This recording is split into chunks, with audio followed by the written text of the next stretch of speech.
할렐루야, 감사합니다. 오늘 하루도 하나님께서 저와 여러분을 사랑해 주시고 또 자비를 베풀어 주시고 긍휼히 여기심으로 모든 하는 일마다 잘 되시기를 소망합니다.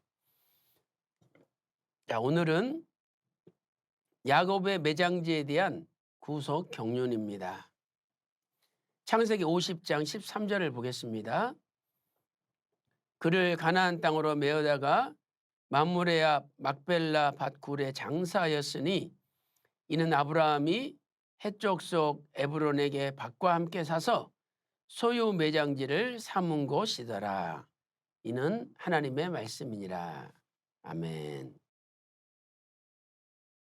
자, 야곱의 매장지에 대한 두 가지의 다른 기록들이 있습니다.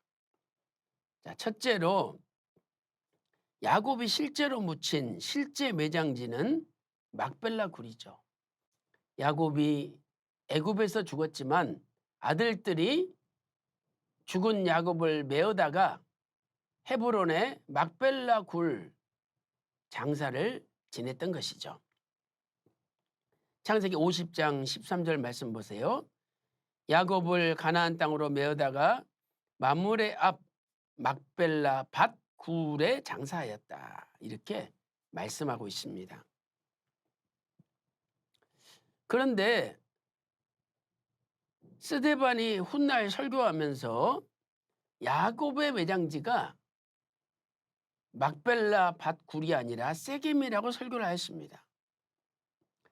사도행전 7장 15절 16절 말씀 보세요. 야곱이 애굽으로 내려가 자기와 우리 조상들이 거기서 죽고 세겜으로 옮기어 아브라함이 세겜 하몰의 자손에게서 은으로 값주고 산 무덤에 장사되니라. 참 신기하죠. 실제 묻힌 장소는 헤브론의 막벨라 굴인데 왜 스데반 집사는 마지막 설교하면서 야곱이 세겜에 묻혔다고 설교했을까요? 이것은 몰라서 한 것이 아닙니다. 그래서 스데반은 구속사적인 설교를 한 것이죠. 그렇다면 큰 두 번째, 스데반의 설교에 나타난 야곱 매장지의 구속사적인 해석을 해보도록 하겠습니다. 첫째로 실제로 세겜에 묻힌 사람은 야곱이 아니라 요셉이었죠. 여호수아 24장 32절에 요셉의 뼈를 세겜에 장사하였잖아요. 그런데 요셉의 뼈를 세겜에 장사하도록 그 배경에는 야곱의 유언이 있었지 않습니까? 야곱이 세겜 땅을 요셉에게 주고 그리고 반드시 출애굽한다는 것을 요셉에게 믿음으로 전수했던 것이죠. 그러므로 스데반이 야곱이 세겜에 묻혔다고 설교한 것은 요셉이 세겜에 묻히도록 믿음으로 배후에서 조처한 사람이 야곱이기 때문입니다. 야곱이 없었다면 요셉이 세겜에 묻히지 않았다는 거죠. 쉽게 말해서 세겜에 요셉의 뼈가 묻혔습니다. 그러나 그 안에는 야곱의 믿음이 들어있는 거예요. 그래서 믿음으로 볼 때, 영적으로 볼 때 이 요셉 안에 야곱의 믿음이 들어있기 때문에 야곱도 세겜에 묻힌 거다. 이렇게 성경은 말씀하고 있다는 거죠. 참으로 오묘한 하나님의 섭리 아닙니까? 휘선 박아브람 목사님께서는 잊어버렸던 만남 513페이지에서 이렇게 말씀하고 있습니다. 실제로 세겜 땅에 장사된 족장은 요셉 한 사람입니다. 그러나 하나님께서는 요셉이 세겜 땅에 묻히게 된 배후에 야곱의 믿음이 있었기 때문에 그 믿음을 높이 평가하셔서 야곱도 요셉처럼 세겜의 장사가 된 것으로 스데반 집사를 통해 말씀하신 것입니다. 이렇게 정리를 하고 있습니다. 자, 구체적으로 살펴보겠습니다. 첫째로 믿음으로 야곱은 유언을 통해 요셉에게 가나안에 들어간다는 하나님의 언약을 전수하였습니다. 창세기 48장 21절 말씀 보세요. 이스라엘 야곱이 요셉에게 또 이르되 나는 주구나. 하나님이 너희와 함께 계시사 너희를 인도하여 반드시 너희 조상의 땅 가나안으로 돌아가게 하신다라고 유언하고 있습니다. 이 유언을 요셉이 마음 깊이 간직했기 때문에 자기가 죽을 때도 똑같이 자식들에게 이 유언을 한 거 아닙니까? 그래서 이 야곱의 유언은 훗날 요셉의 유언이 되었죠. 자, 창세기 50장 24절 요셉의 유언을 보세요. 요셉이 그 형제들에게 이르되 나는 주구나. 하나님이 너희를 권고하시고 너희를 이 땅에서 인도하여 내사 아브라함과 이삭과 야곱에게 맹세하신 땅에 이르게 하시리라. 어쩌면 야곱의 유언과 똑같습니까? 두 번째, 믿음으로 야곱은 요셉이 장차 묻힐 세겜 땅을 구입하고 그 땅을 요셉에게 물려준 거죠. 그래서 창세기 33장 18절 19절에 야곱은 삼촌 라반 집에서 20년 만에 돌아오면서 가나안 땅 세겜성에 이르러 그 장막친 밭을 은 100개로 샀던 것입니다. 그리고 죽을 때 그 땅을 요셉에게 물려주었습니다. 그래서 야곱은 죽을 때